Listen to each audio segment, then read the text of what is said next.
Jordan Anthony Poole, born June 19, 1999, in Milwaukee, Wisconsin. He started playing high school ball at Rufus King International, located around the north side of Milwaukee. His senior year, he transferred to La Lumiere, a preparatory school in Indiana renowned for crafting professional basketball players. He averaged 13 points per game at La Lumiere. Coming out of high school, Poole was a 4-star recruit ranked 51st in the country according to ESPN.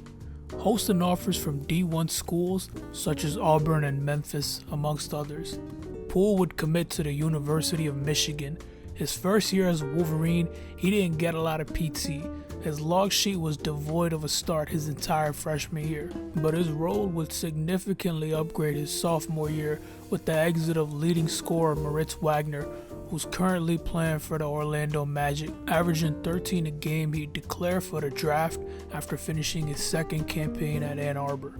At the 2019 draft, the Golden State Warriors selected Jordan Poole 28th overall. From that point, Poole's tenure with the Warriors would be a roller coaster ride of events. We're all familiar with the Draymond Green incident by now, the altercation that commenced Poole's exit out of the organization. There's no reason to expend energy talking about a topic that's been covered 100-fold at this point. So to keep it brief, Draymond Green and Jordan Poole got chippy during an off-season practice leading up to the 2022-23 season. Pleasantries were exchanged. Reportedly, Poole verbally annihilated Green. Now, if you believe Cameron is accurate, yes, the Cameron you're thinking of. If he's accurate, god damn, Poole flayed this man alive. But Draymond denied Cam's claims on Pat Bev's podcast. And Draymond would be correct because this was manufactured by Balzac Sports. But I want to believe that Poole really did say all those things because that shit was hilarious. I would record myself reading the quotes, but I legit can't get through them without laughing. The Draymond Twitter handle comment was the perfect cherry on top. The altercation would cast a dark cloud over the team. The issue may have spilled over courtside because the year started out rocky. Heading into All-Star Weekend, the defending champs broke even at 29 wins and 29 losses. Post All-Star break, they jump out the gates hot, winning 5 straight, but a notable pattern emerged, and that was that this team could not pull out victories on the road. That statement isn't exaggerated. The Golden State Warriors had the 3rd best home record in the league, falling short to Memphis and Denver. Their record was better than the Bucks, the Celtics, and the Sixers, but they're the reigning champions. Of course they'll dominate on their turf, and it's the Warriors. They can always answer the call in the Bay. So now you're asking, Stain, where's the rocky season you mentioned? What's the issue? This was the issue. How are you this bad on the road? The NBA champions, the dynasty. Where's the fortitude? The 2023 Golden State Warriors were a skyline built on cardboard pillars. Dude, the Hornets and the Magic had a better road record. Their only competition was relegation teams. Steph Curry did miss half the season, but they were 30 and 26 in the games he played. Andrew Wiggins also missed pretty much all the season, but this team in plain sight didn't have the same gleam they'd had when they conquered the NBA world. The alignment felt off, like there was a jagged edge tearing the fabric of a team that remained virtually unchanged.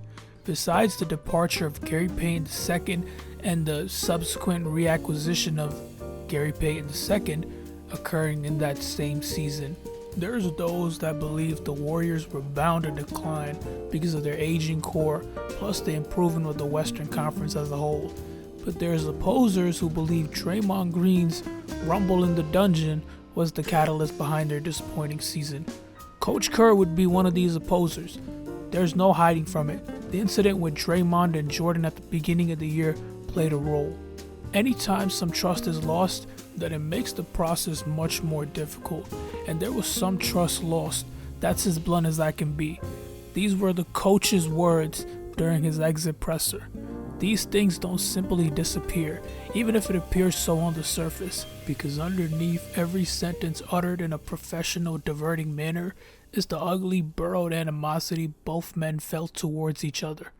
It forms a rift between the junior and the seasoned pro when they're meant to be working together. This rift appeared on the stat sheet. Plainly, looking at Jordan Poole's regular season stats in 2023, they looked identical to his previous season, but that was the problem. There was rumbling Jordan Poole would be MIP frontrunner following the 2022 finals. Showing no improvement when everyone expected you to take the next step spells imminent trouble, and his poor playoff performance was the nail in the coffin. And this is surprising because he would show signs of brilliance when he was unchained.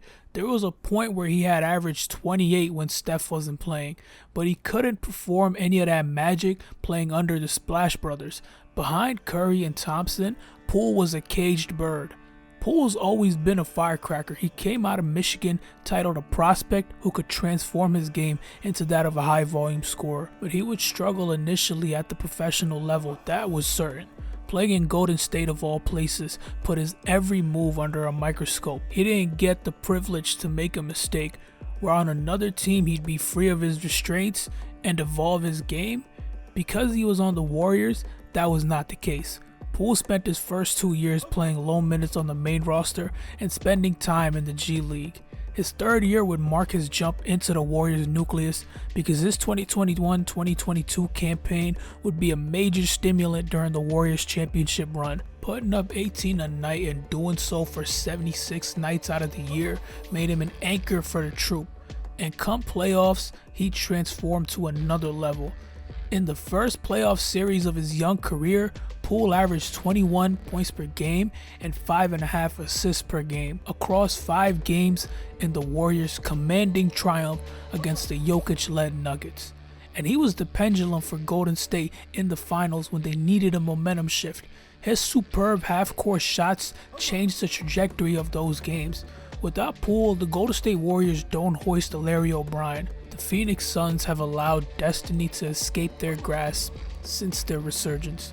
Their resurgence has seen them make it back to the playoffs after countless years in mediocrity and bottom feeding. It's seen them become a true threat in the West, a 50, even 60 win team.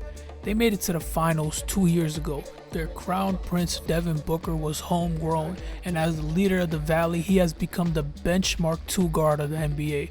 Booker came into the league as a vibrant rose, desperate to bloom. He scored 70 at the old age of 20, which definitely makes me wonder what I'm doing wrong currently. But his awakening wouldn't occur until the Phoenix Suns made the move for Hall of Fame point guard Chris Paul. With Chris Paul running the show, the team transcended, as all Chris Paul-led teams tend to do. CP's acquisition was the trigger, but 3 years later, that Phoenix core led by Chris Paul ran out of time. Moves had to be made, and they were.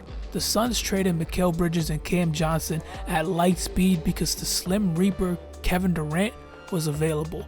And even with a limited gelling period, come playoffs, Booker and Durant put up a fight against the eventual champions.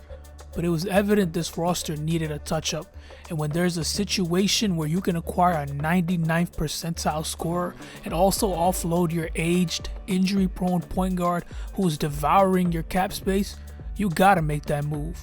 So the Phoenix Suns end up with Bradley Beal, and the Washington Wizards receive Chris Paul. Except the Wizards don't want CP3, they're obviously rebuilding. And lo and behold, the Golden State Warriors want nothing more than to remove themselves of Jordan Anthony Poole. And that's how Jordan Poole, the guy who was supposed to be the guy for the future of Golden State, ends up across the country in the capital a year after signing to a $150 million extension. This could play out just like the James Harden trade when he was moved from OKC to Houston. Both situations draw many parallels. A contender rids themselves of their talented sixth man to keep their defensive-oriented power forward. That's amusingly similar. And if Poole is afforded the opportunity in Washington, which he definitely will get, he has the ultimate chance, if he goes off this year, to spit in the face of the Warriors front office for choosing Draymond Green, the assaulter, over him, the victim. And with the limited instances we've seen Poole as the center of an offense, he's thrived. He's certainly a capable scorer, and when you're playing on the worst team in the NBA, who's salvaging touches from you?